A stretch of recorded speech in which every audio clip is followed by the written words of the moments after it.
good evening, and you can hear me now, I'm sure. Welcome to our second in a series of Talking Philosophy. And as Mark has indicated, tonight's discussion will be on the concept of freedom.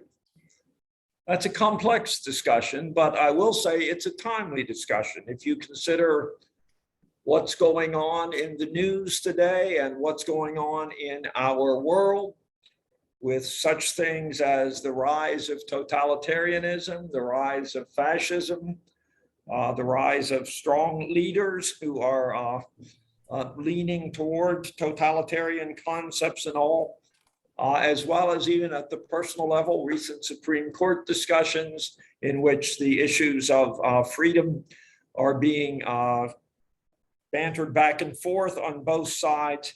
I think this is a very timely discussion for us to be having. And I see my role as that of kind of priming the pump. I have some things I want to say, and as Mark has indicated, a review certain philosophers that I think are important, especially in our own national dialogue about freedom. And then we will throw the discussion open, both to those of you in the room and those of you who are joining us via Zoom. As I indicated, the topic is complex. I will try as best I can to simplify it without becoming simplistic. I want to begin by noting that when we talk about freedom, if you are interested in reading about freedom and you go to, say, a dictionary of intellectual history or a dictionary of ideas, there are certain synonyms that you might want to consult that correspond and overlap with the concept of freedom. There are many of those. One of the philosophers, Isaiah Berlin, that I'll be mentioning, has talked about how porous the concept of freedom is and is susceptible to a variety of interpretations. But clearly words like liberty and independence overlap with freedom and are, for the most part, especially in the Western tradition, synonyms that are used interchangeably by some writers on this subject.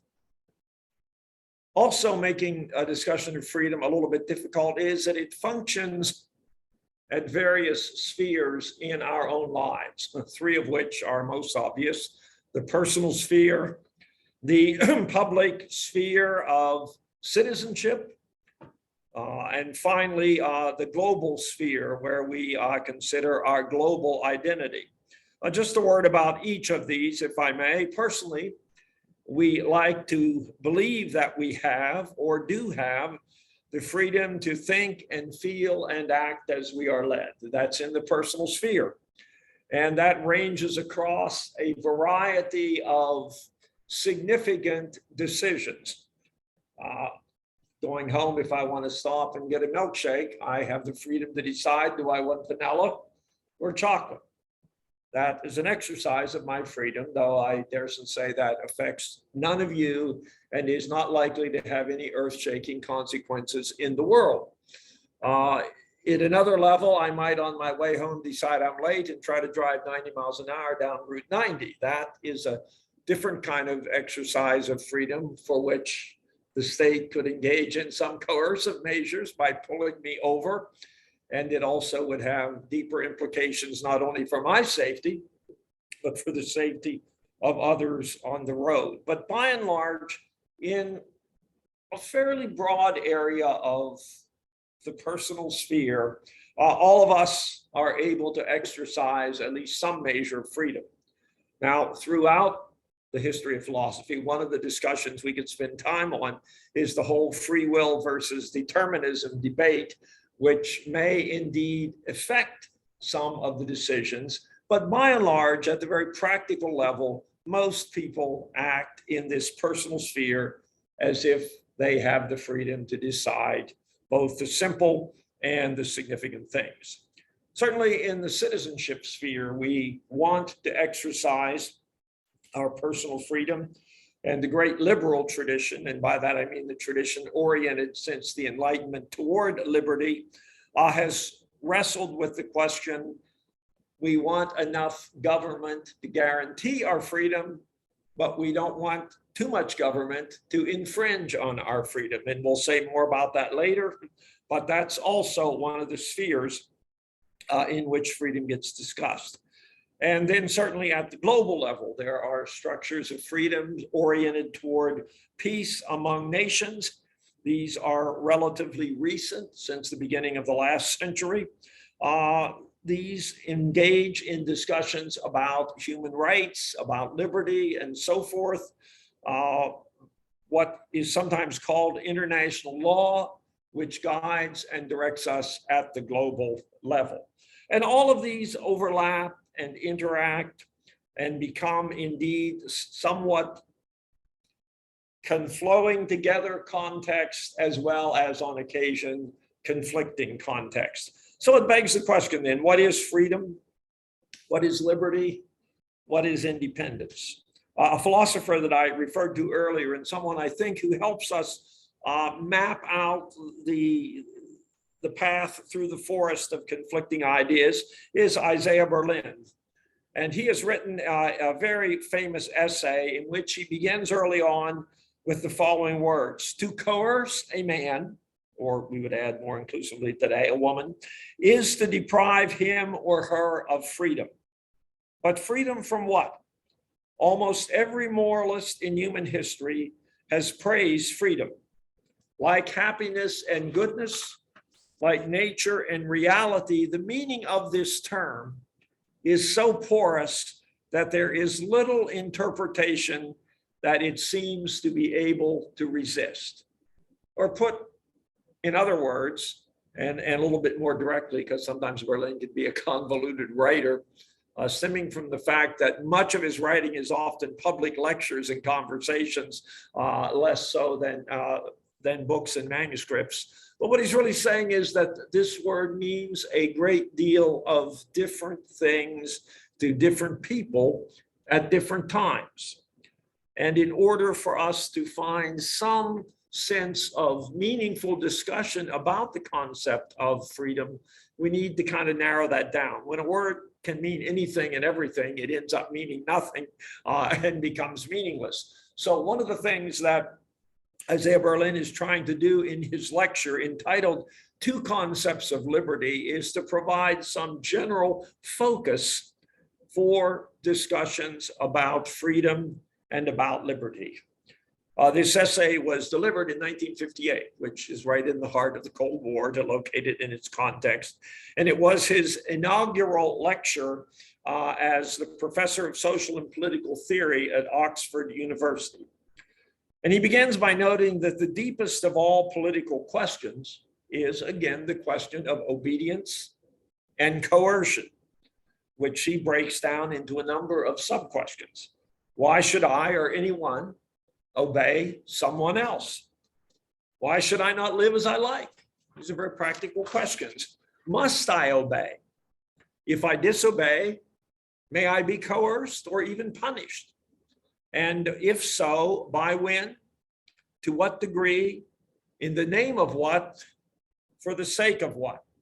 So given these issues that are very significant to the living of our lives, in both ordinary and extraordinary circumstances, Berlin begins to wrestle with what he calls two concepts of liberty. The first is negative liberty. Now, for those of you that were with us the last time, some of this will sound a little bit like Erich Fromm, freedom from and freedom for. Fromm, of course, was writing more in the context of psychological and social liberty, and Berlin, the context more of political liberty. But I found it interesting as I was reviewing both this time and the last time, how there is a kind of comparative overlap there that may be helpful for us. But negative liberty for Berlin is freedom from coercion or interference in my private sphere by the government or any power that can impose its will on me and over me. For this definition of liberty, there are several things that we might be able to observe. One, there is drawn here a very clear distinction between the private and the public sphere. And for most liberal writers, and again, let me just say parenthetically, when I'm talking about political theory, I'm not using liberal in the sense it may be used on the local news or current political discussion. Liberal philosophers in the great liberal tradition, of which, say, John Stuart Mill would be an example, are really persons who are writing about liberty and about natural rights and about freedom. So that's what I mean when I speak of the liberal tradition. The liberal tradition has drawn a clear distinction. Yes? What is negative liberty, freedom from coercion? What's that mean? Well, that's because the question is why is negative liberty defined as a freedom from coercion? Because you are able to be free in that sphere to choose whatever you want, and there is no, i.e., negative power compelling you or influencing you. It's a purely private sphere. And that's negative liberty. That means you're not coerced to do anything. You solely are responsible for that choice. Depending on the political philosopher, the second thing I would observe is that this sphere, depending on one's understanding of human nature, can be seen as large or small. For example, John Locke and Adam Smith and John Stuart Mill saw this as very large. Pretty much people ought to have freedom to choose in a vast arena of things that affect them and only them and do not affect others at all. And so liberty should be maximized. That area is large. For others, and Thomas Hobbes would be a good example, that area is relatively small because in order to achieve freedom, we really need a strong central government guaranteeing our freedom. And I'll say a little bit more about that because I'm going to talk briefly about Hobbes. But this is what is behind the whole idea of negative freedom. It's negative in the sense that there is nothing coercing you and I and anyone else exercising negative freedom is really free to do that. Sometimes I know those words are a little bit odd. The other side that Berlin talks about is what he calls positive freedom. That's not just the freedom from coercion, but the freedom to do, to act, and to fulfill an obligation. Berlin and others have noted that this, at one level, seems to be two sides of the same coin. One side is heads, the other's tails.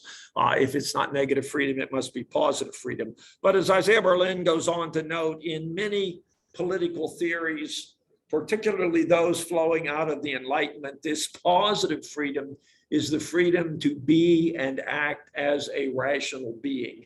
And therefore, since there is an uneven distribution of rationality in the minds of some, the responsibility for setting the scope and direction of that freedom is based on those who have rational knowledge, which would be the so-called elites or the experts.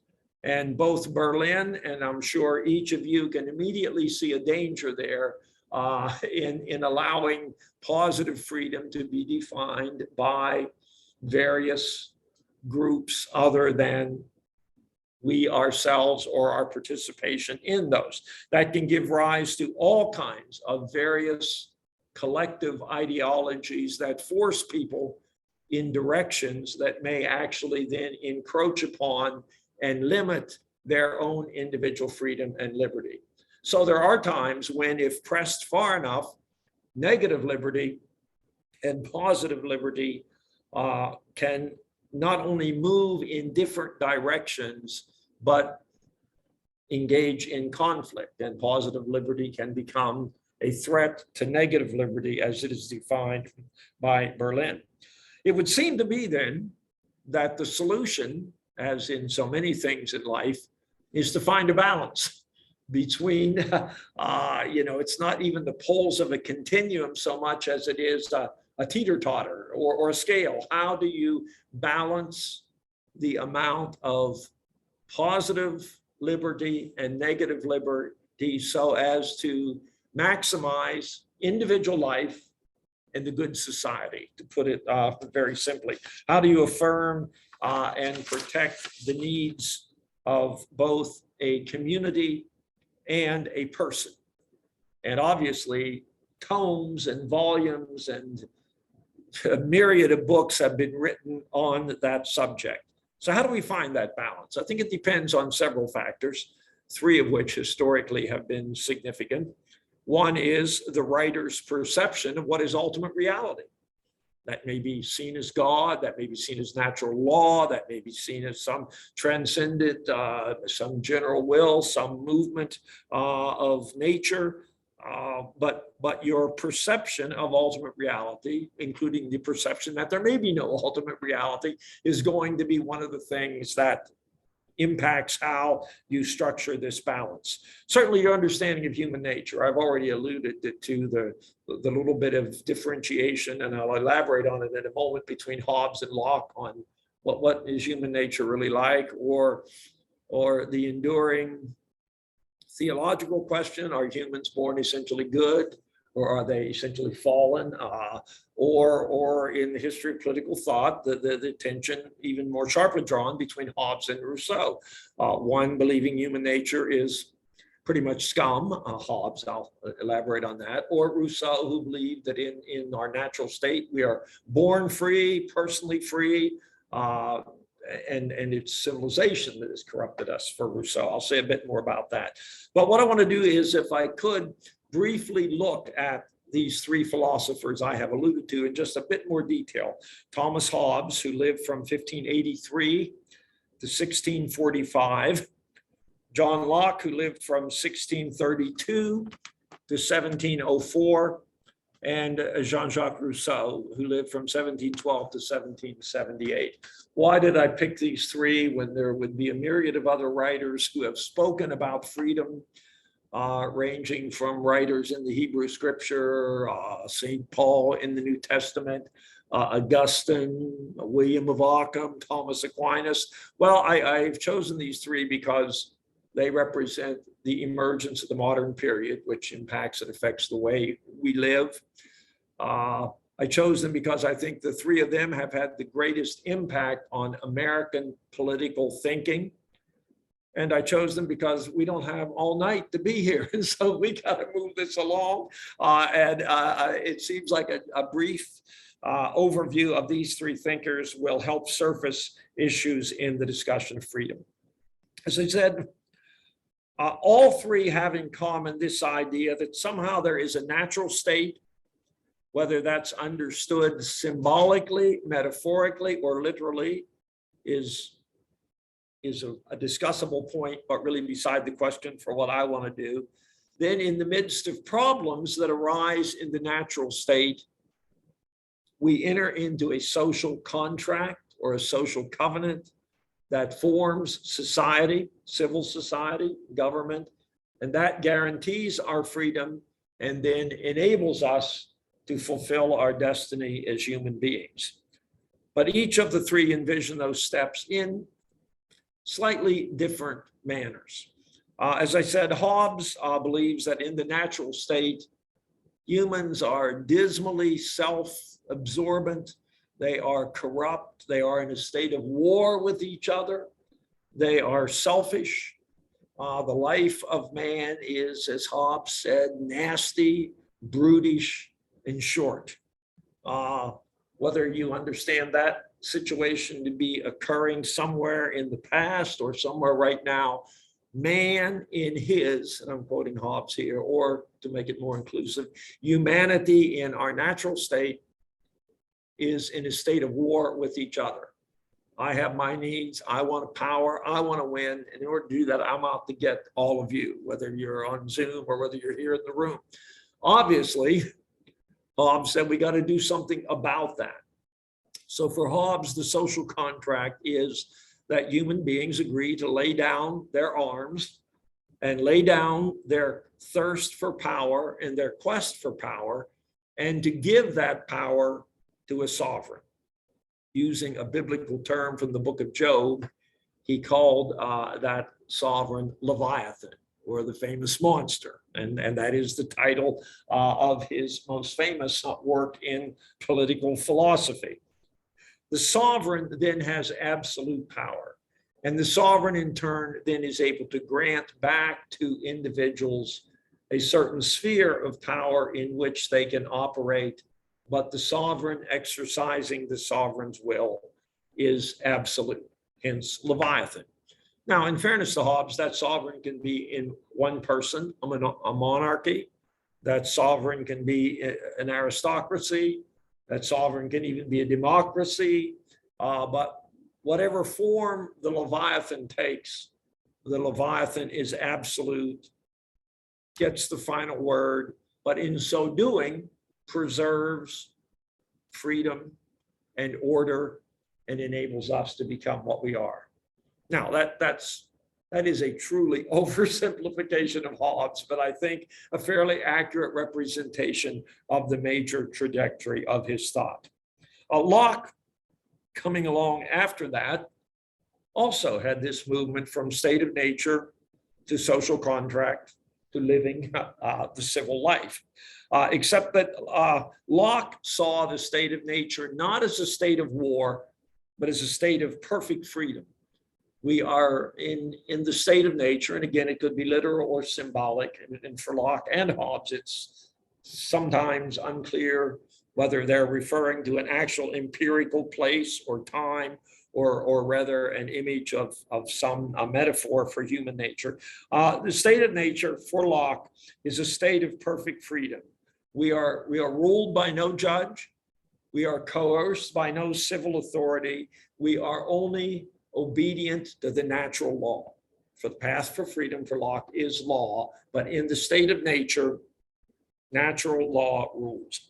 Men living together according to reason, without a common superior on earth, with authority to judge between them, is properly the state of nature. That's a direct quote from Locke's second treatise on government. And so Locke disagrees on the one hand, this is where the paradox comes in, on the one hand with Hobbes that naturally we are at war. No, what happens is we, in this state of nature, get at war over things like property and rights and conflicts. And so in the state of nature, which is perfect and pleasant and peaceful, conflicts arise. Now, how do you settle those without a sovereign? Well, you then end up, like Hobbes said, war. The natural state of man is not a state of war, but a state of war arises in the natural order. That's a little tricky, but that is the case for Locke. And so therefore, in order to preserve and protect rights, we enter into a civil covenant where we surrender our rights again to a sovereign, to a civil authority. In turn, the civil authority then grants us certain rights and orders our lives. However, there are some very basic rights that are never able to be surrendered. And if the sovereign impinges on those, then one has the right to rebel against the sovereign authority. That would make Locke different from Hobbes at that point. And some of those that he identified were life, freedom / liberty, property. Now, with the exception of the last one, does that sound familiar? The Declaration of Independence, Jefferson lifting pretty much the trajectory of Locke's thoughts said, and I will refer that for you. We hold these truths to be self-evident, that all men are created equal, that they are endowed by their creator with certain unalienable rights.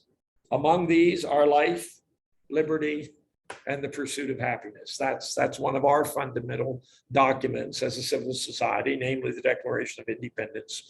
And that is taken almost directly from Locke. Locke, of all of the three persons I'm talking about, had most likely the most profound influence on the founders who drafted the Declaration, wrote essays in supporting the rebellion, drafted the Constitution, and then in turn wrote the Federalist Papers. So that cluster of documents all are grounded for the most part in the thought of Locke. Just to mention Rousseau briefly, and then I will try to wind this down. Rousseau has a slightly different approach. The opening statement in his book, The Social Contract, says, man was born free, and yet everywhere is in a state of bondage. And he wants to try to figure out why that is the case. For Rousseau, the state of nature, the so-called noble savage, lives in a state of harmony, freedom, happiness, and bliss. Rousseau is even more cognizant of pointing out places where that might occur, such as Native Americans, as he knew and understood them. But yet at the same time, we begin to come together and we start to get civilized, and property emerges. And that, for Rousseau, is the beginning of our slide into chaos and anarchy and competition. Rousseau says one of the greatest evils ever perpetrated on mankind was the first person who stood up and said, this plot of land is mine. Property then creates conflict, agriculture and metallurgy. And all of these are spelled out in his famous discourse on inequality. So eventually, as you see from all these writers, however it began, conflict arises, and we are somehow set at each other, either historically and literally, or certainly symbolically and existentially. Again, the solution for Rousseau is the social contract, to create sovereignty. Unlike Hobbes, sovereignty for Rousseau is absolute, but it is generally seen in a more democratic way. Every person has to participate in the sovereignty for the sovereignty to be legitimate.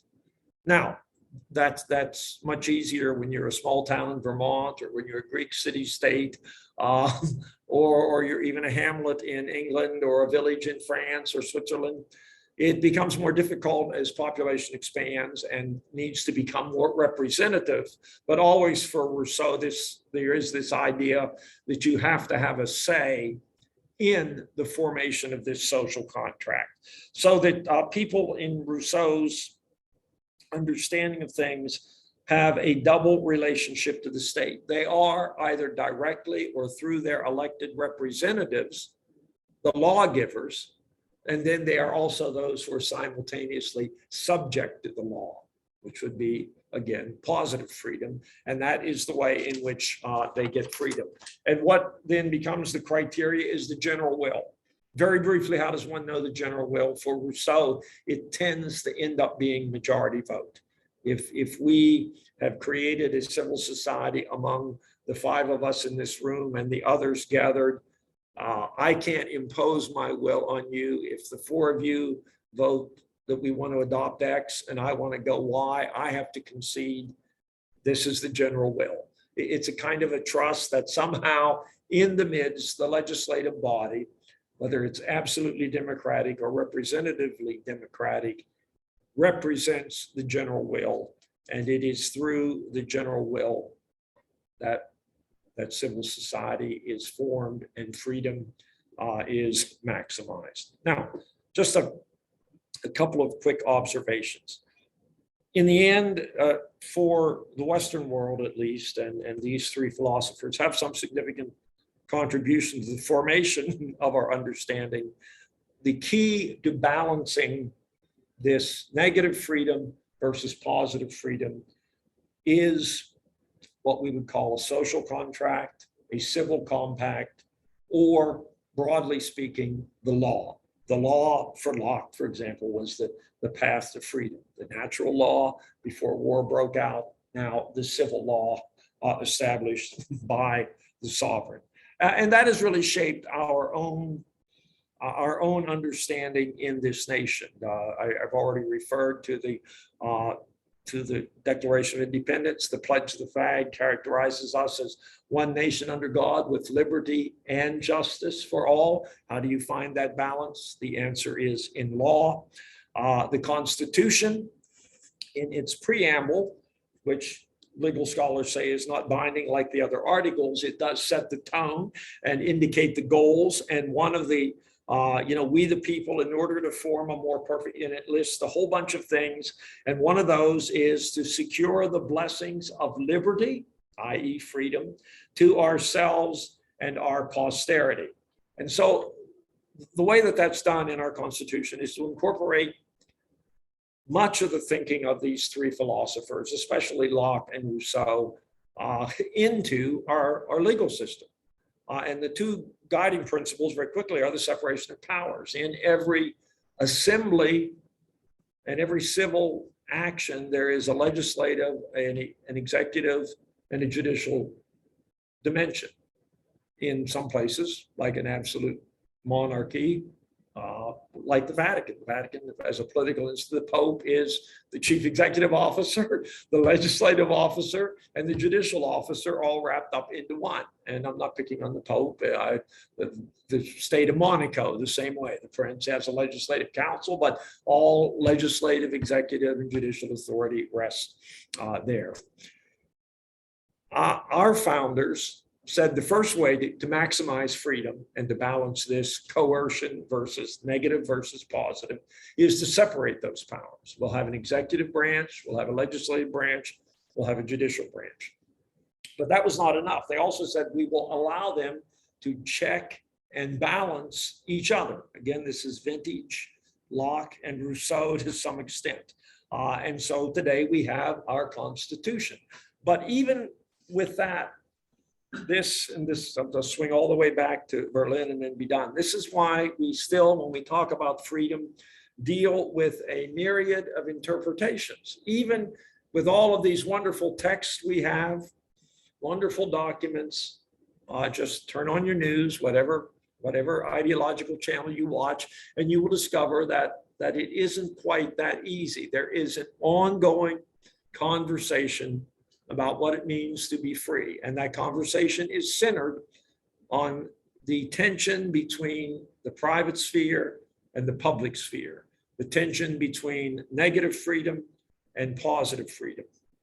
And so our challenge as persons, both in our personal life and in our civic life, is how do we identify and maintain that balance, that line, that frontier between maximizing what I want to do with what I am obliged to do, negative freedom with positive freedom. And we could have enlarged this back into the Middle Ages and in the early Christian history and even Hebrew history, and talked about one of the ways to do that is you do the will of God. Someone else would say you follow the natural law. But that's part of the ongoing conversation.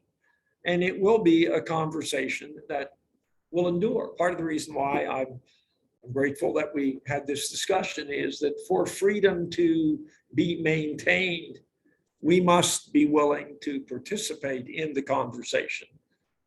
Whether we actually talk to each other, but participating in the great conversation means things like becoming informed, exercising the right to vote, using the rights that you're given to speak, to petition the government. All of that is part of being a part of the great conversation. And that really is how our freedom is not only exercised by each of us, but indeed ensured, I think, for our posterity. So I think that's about all I need to say. Comments, questions, observations? This was all like 1500 or so. Like, can you do a comparison between thinking on those principles prior to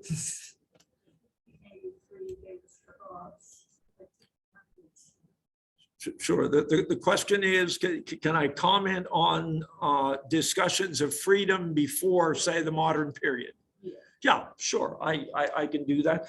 When going all the way back as far as you want to go, but let's just stop at Plato and Aristotle. There are discussions of freedom And these discussions prevail similarly through the Middle Ages, but their freedom is always linked with one's station in some kind of pecking order. You know, Aristotle justified slavery with the idea that some men are born to rule other men. In the Middle Ages, you had what Lovejoy and others called the great chain of being. You had God, you had angels, you had the king, you had the intelligentsia, you had, you know, and then you worked your way down to serfs and peasants and all. And your freedom was commensurate with your station in life. One of the breakthroughs of the great liberal / modern tradition was this idea that there are certain inalienable rights that extend to all persons. And you really begin to get that with Hobbes. There is some argument about when does it actually begin. Some people say it begins with Occam. Some even say, well, the great theologians talk about, you know, the freedom of all people bearing the image of God. But you really don't, I think, until the Enlightenment begin to get this idea that there is a universal set of inalienable, either God-given or naturally given rights. But having said that, remember that even in our Constitution, that highfalutin rhetoric only referred to white men who own property for a long period of time. And our own political texts are the product of amendments. It wasn't until the 13th Amendment that slaves were freed. The 14th Amendment extended the rights of the federal government now to them and into the states.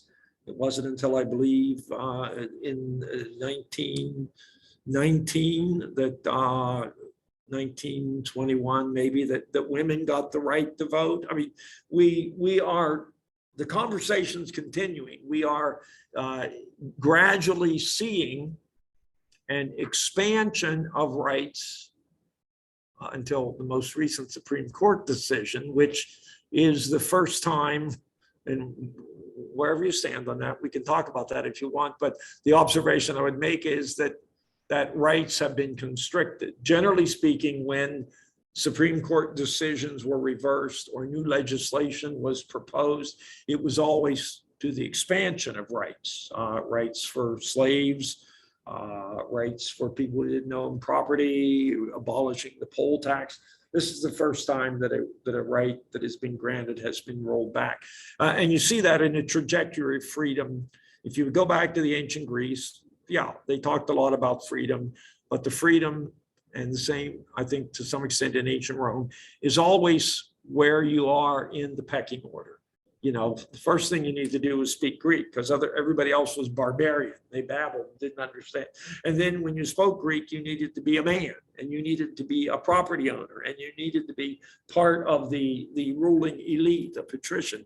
And your freedom, if you weren't any of those, this freedom for the slave was to be obedient to his master and do what he was told. That positive freedom, but it didn't sound very positive, I'm guessing, if you were a slave. So we've seen an expansion of that. And as I said before, since I didn't have all night, that's why I thought we would pick up with Hobbes and begin with modern political theory and modern discussions on freedom. I hope that helps a little bit. Yeah, Mark. Just to follow up on that then, yes, so since the Enlightenment, we've moved beyond any notion of fixed stations in life. Correct. And since the 18th century, we've universalized rights. So it's no longer just white male property owners. We at least claim to believe that everyone is equal under the law. But we still have the reality of an economic system which creates great social and economic inequalities. And so going back to the idea of negative and positive freedom, even if we all have the same negative freedom, same lack of constraints, equality under the law, the same constitutional protections, not everyone in a society of great inequality, economic and social inequality, has the same positive freedom in terms of self-determination, ability to It's 100%. realize our potentialities. The question is, how do we maximize positive freedom because of the inequality that still exists, not only in our world, but even in our own nation, in spite of all of these various high sounding phrases we have enshrined in our, and what philosophers might, yeah, what philosophers might be looking from, I think, is one possibly, you know, the, well, I think a lot of practical social prophets, Dr. Martin Luther King and others in individual situations, and by that I mean not just him as a person, but in dealing with civil rights and other things, you see that. I think you see someone like Cornel West writing that way today. You see, I think Berlin to some extent with his idea of a plurality of values and his warning that ideological movements can become totalitarian.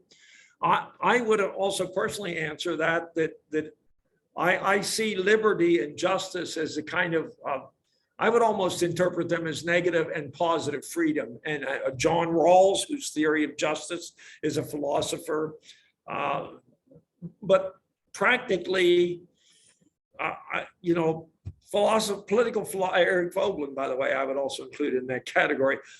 Political philosophers tend to be more theoretical, and the people in the street, you know, I mean, one could say Bernie Sanders is someone who's pushing to level, like get universal health care and try to get free public and level the playing field. So a lot of that work actually falls to what I would call politicians and legislators at both the federal, state, and local level.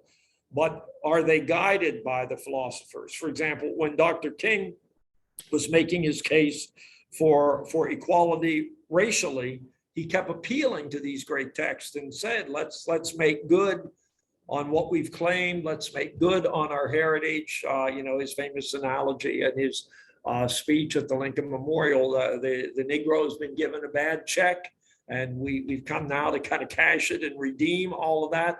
So among the philosophers I mentioned, I would say most of that heavy lifting for the maximizing of positive freedom rests with legislators and judges and what you might call, and I don't mean this in a bad sense, though it's often used this way, professional politicians who actually sit in Congress and sit in the state legislatures and who are the representatives of what Rousseau would call the general will. And see, that's the danger. Someone who studied philosophy and theology, the danger is we can write down anything on paper. We could even say anything from a lecture or a pulpit, but really in the end, how we make this work when the rubber hits the road in day-to-day decision-making determines whether these words are a living document or a dead letter. And Martin Luther King also came to, I think always, but especially towards the end of his life, became very much focused on the issue of economic equality, and always was actually from the beginning, but especially toward once the civil rights movement had accomplished at least some of what it set out to do, he turned his focus to class inequality and class and economics, and you know that, and that's where we have to recognize that at one level Marx was onto something. He clearly saw that economic, you know, he has that famous line that I've always appreciated about philosophers wanting to write about the world. He wanted to change the world. That's a sort of a rough paraphrase, but you know that he was influenced heavily by Hegel. He was part of what was called the left-wing Hegelians. Hegel has all of this massive writing, which is voluminous and obtuse and all. And Marx said, you know, that's a dead end for philosophy. I really want to change the world. I want to extend economic rights. And in that sense, he was like Martin Luther King, like social prophets. Amos in the Hebrew scripture would be a good example, and so forth.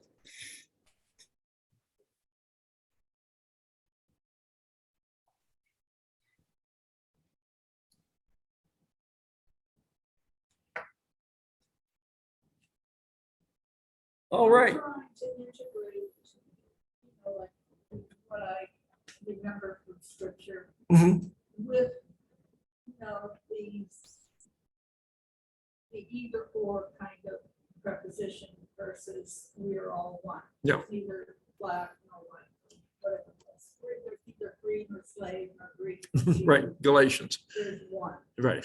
versus, this divisionary stuff over here. How can we integrate that? Well, I used to tell my students in the seminary, especially in the theology class, that you can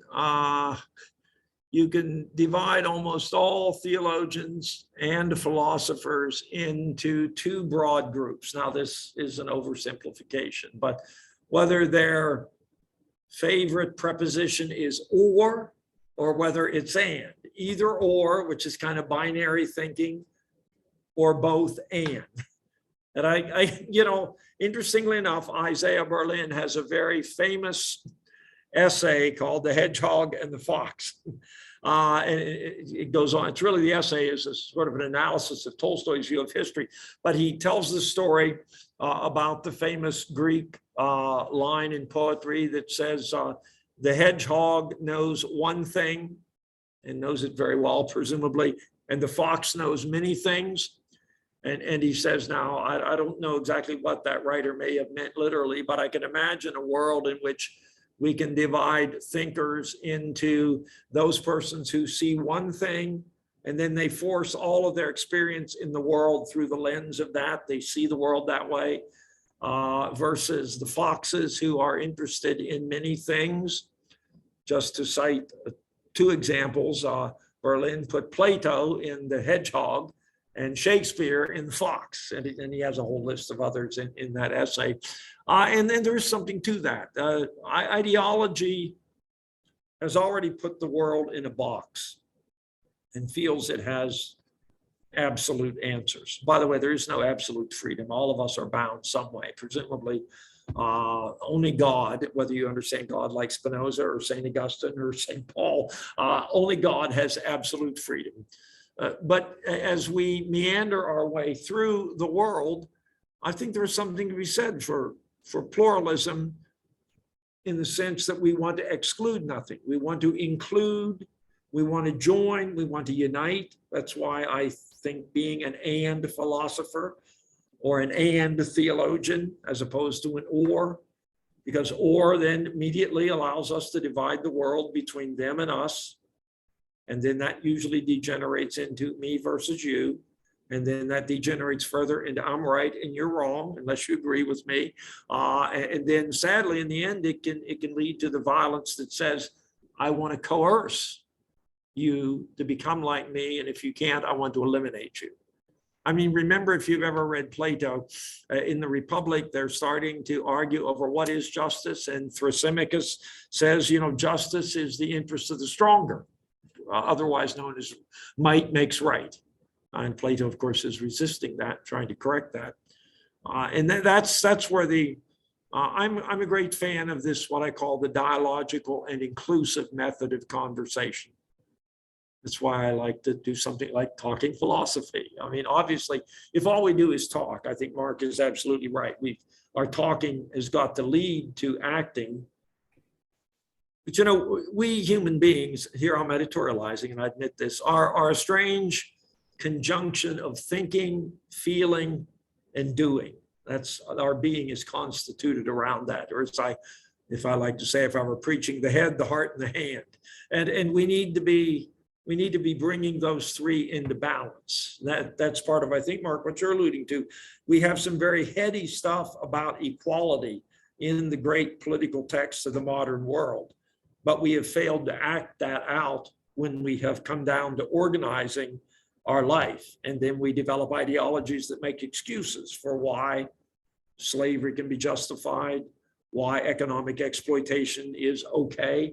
And part of what I want to try to do is have a philosophical conversation that deconstructs that false understanding of freedom and helps us reconstruct what would be a positive, genuinely positive understanding of human freedom.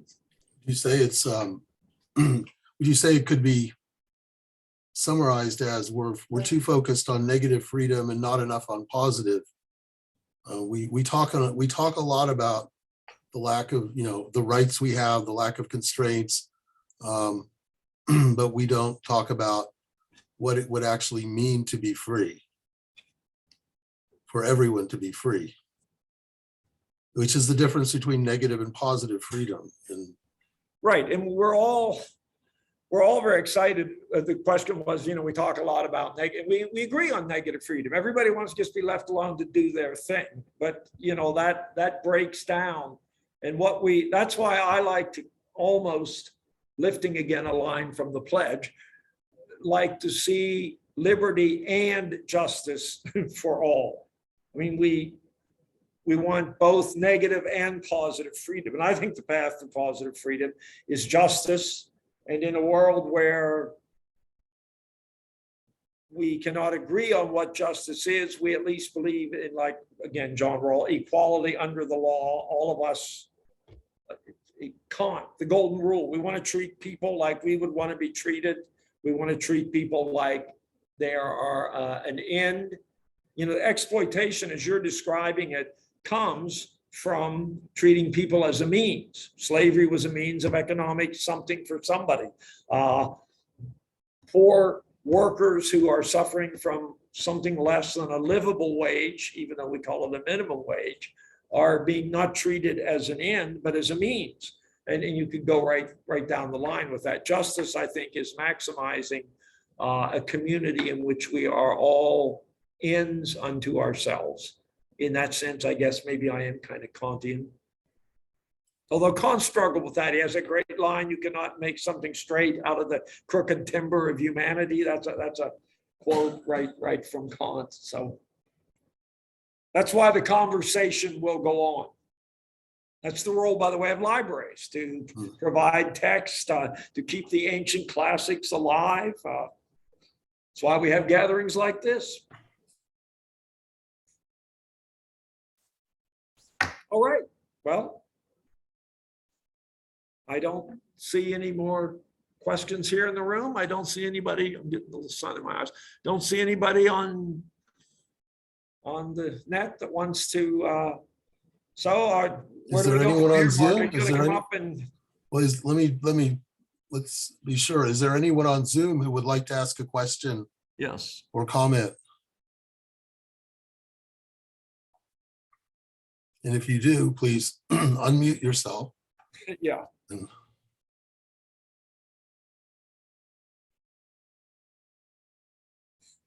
Well, if not, I think we can wrap up. Okay. Thank you very much, David. That was another great discussion. We'll be having a third one probably in September. Does that sound good? Good. Yeah. Yeah.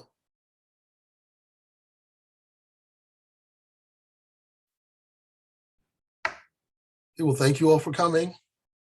And thank you again, David. Okay, you're welcome. I'm not going to touch the computer. You can come up and unplug it. So. Okay. Okay, good night, everyone. Good night now. Thank you. Well, thank you for coming on a beautiful summer night when you could have been doing 100 other things.